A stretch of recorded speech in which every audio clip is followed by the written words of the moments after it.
"You're such a terrible wife, so boring and useless." That's what I hear every day from my husband, Troy, and his sister, Catherine. They never stop insulting me.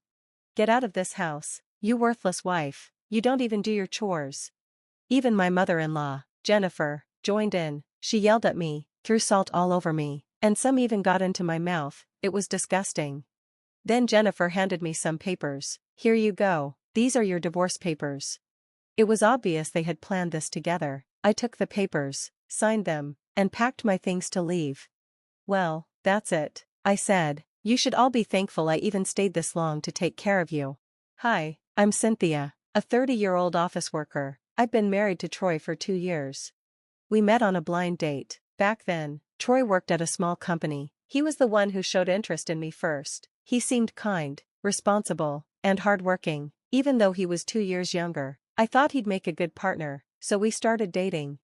Troy was sweet and thoughtful while we were dating. He planned our dates, treated me well, and made me feel cared for. Eventually, I fell for him, and we got married. In the beginning, everything was great. We both worked, shared the chores, and had a happy life together. For 2 years, I was genuinely happy. Then one day, Troy quit his job without telling me. "Why did you quit your job so suddenly?" I asked, shocked. "I realized I'm not cut out for office work," he said casually. "Why didn't you talk to me about this first?" "I thought you'd always support me, Cynthia." "I do support you, but big decisions like this need to be discussed." "My bad, I just wanted to quit," he said, shrugging it off.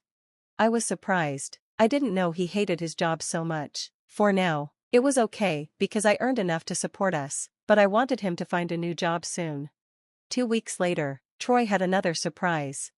"Hey, Cynthia, I'm going to open a boba tea shop," he said excitedly. "What, are you serious? It's cheap to start, and I can rent a small space." "Troy, do you have any experience in food service, like working in a cafe or restaurant?" "Nope." "Then how will you run a boba tea shop? Without experience, it might fail, and you might lose money." "Why are you being so negative? Let me try first." "I'm not against the idea, but starting something like this without preparation or experience doesn't seem wise." "I don't care, I want to be my own boss." Troy ignored my advice and started planning the shop. I told him he'd have to do it on his own because I couldn't support an idea that felt so risky. To my surprise, Troy managed to set up the shop all on his own. He designed it, came up with a theme, and got everything ready for the grand opening. When I saw the finished shop, I was impressed. It had a cozy atmosphere, and the location wasn't bad either. For a moment, I thought maybe his idea could actually work. But reality hit quickly. The boba tea trend was no longer popular. Only a few loyal boba fans came to the shop, but there weren't enough of them to keep the business going. On top of that, Troy's lack of experience showed. He was slow at making drinks, and by the time they were served, the ice had melted, leaving the tea watery and unappealing. Because of this, the shop didn't get regular customers, any buzz, or profits. I knew that in the food service industry, it's normal to not make money in the first year, but it was clear that Troy's shop was heading for failure. I suggested he close the shop before things got worse. "I just started this business. I'm not quitting now," he said angrily. "Why can't you motivate me, Cynthia? Why are you being so negative?" When Troy got like this, he refused to listen to reason and instead took his frustration out on me. But I couldn't support his reckless idea anymore. If he didn't close the shop, we'd lose even more money and end up in debt. "Troy, can't you see this isn't working? Starting a shop without proper planning or experience was a bad idea. If you're serious about succeeding in the food industry, why not work in a cafe or restaurant first to gain some experience?" I tried to make him understand, but he refused to listen. I felt completely stuck. Then, the next day, he hit me with another shocking idea. "Let's move in with my mom," he said casually. "What? Why would we do that?" I asked. "If we live with her, we won't have to pay rent. Even if my shop makes little money, we'll be fine. Plus, Mom's been lonely since Dad passed away." "I think moving in with my mom would be a good way to take care of her," Troy said, trying to convince me. But honestly, I didn't like the idea of living with his mom, Jennifer. Jennifer had always been cold and rude to me. During holidays like Thanksgiving and Christmas, whenever we visited her, she acted like she couldn't stand me. While she hadn't treated me horribly as Troy's wife, I knew living with her would be a nightmare. Troy, however, didn't back down. Besides, he added, if my income is small, we won't have to worry about rent if we move in with her. It'll save us money, and since Dad passed away, she's been living alone. I hated to admit it, but financially, his argument made sense. If he kept running his boba tea shop without a steady income, we wouldn't be able to pay our bills. So, reluctantly, I agreed to move in with Jennifer, for now. That's when my life with Jennifer began, and it didn't take long for things to go downhill. Cynthia, stop standing around and get to work. Clean the house, do the laundry, and cook dinner. You're so slow, Jennifer shouted. You're the wife of a boba tea shop owner, so stop being useless and pull your weight. Her yelling started on the very first day. I already had a bad feeling about this arrangement. As for Troy, he didn't care. He acted like nothing was happening, even though it was clear I was struggling. But Jennifer wasn't the only problem. There was also Catherine, my sister-in-law.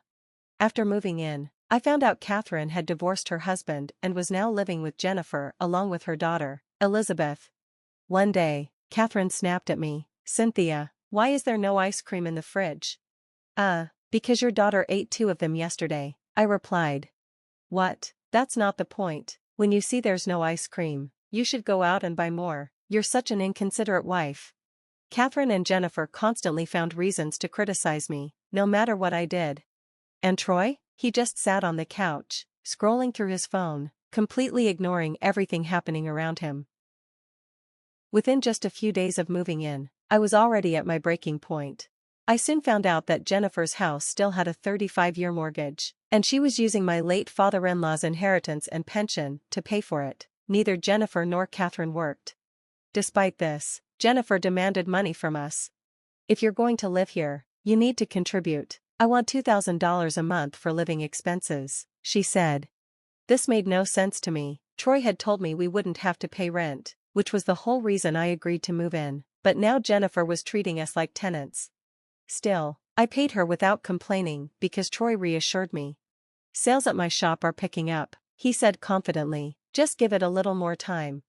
I believed him and decided to wait for 3 more months.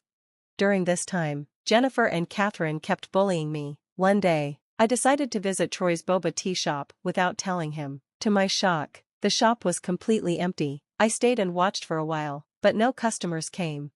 That's when I realized Troy had been lying to me. At the same time, I had a big success at work, earning a promotion. My new role required more time and energy, so I often worked overtime or started early. This left me with less time for household chores. Even though I was busier, Jennifer and Catherine refused to help around the house. Housework is the wife's job, they said. With no help, the house became messy, the laundry piled up, and dust covered the rooms. Instead of helping, they blamed me for everything. Even Troy started criticizing me. You're a terrible wife, he said, you're so boring and dull. The verbal abuse from Jennifer and Catherine got worse. One day, Jennifer grabbed a handful of salt and threw it at me. It covered my clothes, and some even got into my mouth. It was disgusting. That was the final straw for me. Despite paying rent, working hard, and doing my best, I was treated horribly. Things got even worse when they accused me of having an affair. You're just using your overtime as an excuse to see someone else, Jennifer yelled. Troy joined in, saying, Cynthia, how could you cheat on me while I'm working so hard on my business? Jennifer then handed me divorce papers that Troy had already signed. I had had enough. I signed the papers, packed my things, and left the house. As I walked out, Jennifer and Catherine smirked. Good riddance, you deserve to be alone, they said. Looking back, I regretted all the sacrifices I made for them, but as I walked away, I felt a huge sense of relief. I was finally free. As I was leaving, I turned to my in-laws and said firmly, with a hint of sarcasm, well, this is it. You all should be thanking me for taking care of you. I know you'll be in trouble without me. Good luck, you'll need it. Their eyes widened in shock, and they started making a fuss, but I didn't care. I ignored them and walked out. I filed the divorce papers right away, rented a cozy apartment for myself, and started living a peaceful life. Why didn't I do this sooner? Looking back, I regretted not leaving earlier, but now, I was finally free, and my life became calm and stress-free. Strangely, Jennifer, my ex-mother-in-law, kept trying to call me after I left. Maybe she hadn't finished bullying me, or maybe she'd realized the truth about their financial situation. Either way, I ignored her. I blocked her number, knowing that dealing with her would only bring more problems. A year passed quickly, and I moved on with my life, but one day, I got a call from an unknown number. At first, I didn't want to answer, but I thought it might be work-related, so I picked up. To my surprise, it was Jennifer. "Cynthia," she said, "finally, you answered. You blocked my old number, didn't you?" Of course, I had blocked her after all the annoying calls. "What do you want?" I asked, already exhausted by the sound of her voice. "I'll get straight to the point," she said. "We need you to come back." What are you talking about?" I asked, confused. "We're in serious trouble," Jennifer admitted. "Troy told me his boba tea shop hasn't made any profit in a year. He's been using his share of the inheritance to pay rent for the shop. That's when I realized you were the one supporting us financially this whole time." "I'm glad you've finally realized all of this. I wish you had told me sooner," I said. "Are you really going to talk to me like this now?" "I'm the only one you can rely on," Jennifer replied, sounding desperate. "I'm sorry, please, I won't be mean anymore. Please come back to the family," she begged. I could tell Jennifer was serious, but I couldn't bring myself to forgive her. I understood it must be hard for her to handle everything on her own, 2 grown children with no jobs, a huge mortgage to pay, and no help, but after all the mistreatment, I was done. "I'm sorry, but I will never forgive you," I replied coldly. "There's no chance we'll get back together. If you can't pay the mortgage, why not sell the house?" There was a pause before Jennifer spoke again. "Well, Troy's been in debt for a long time, so even selling the house won't cover everything." "That's not my problem," I said. "I'm divorced, and you're the one who called me worthless." "Oh," I said that in anger. "I didn't mean it. I don't care anymore. I'm a stranger to you now. You're on your own," I said, and hung up.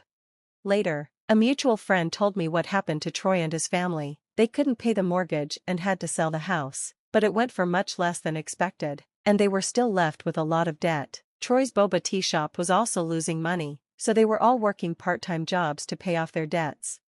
Meanwhile, I had been promoted at work, and my salary increased. I was finally spending money on myself and living happily.